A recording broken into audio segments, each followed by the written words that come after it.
And look, I guess that's my last point, right? Is that I think in the ideal world, if I were, really had mastery-based learning or competency-based learning, I think every student would get an A or an incomplete. Maybe you didn't finish it yet and you still have work to do on it, or yeah, here, you've mastered this set of competencies, if you will, to a certain standard.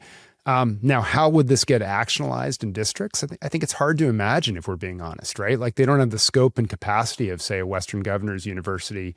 But I think you could imagine, through some combination of artificial intelligence, new assessments coming online.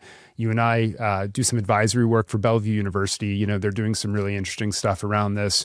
You could imagine ETS is partnering with the Carnegie Foundation around reimagining the credit hour. Ironic, since they created the credit hour, but they're trying to assess sort of these durable skills, habits of success, social emotional learning sort of competencies. And then Khan Academy, they have this Schoolhouse.world tutoring site, but peers effectively look at, they would give you an oral exam for a couple minutes on a concept. And then other people who've been certified as masters of that domain say, yeah, like Jeff actually really understands college admissions. He's therefore eligible to tutor on it.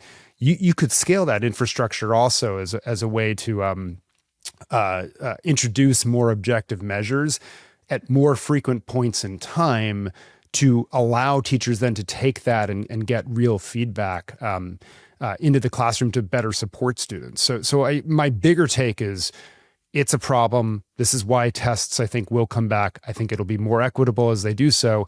They introduce other sets of problems, though, and I think there's ideally a better way to do it going forward. Right? You think about this all the time, though, right? From a variety of standpoints. So what are your thoughts?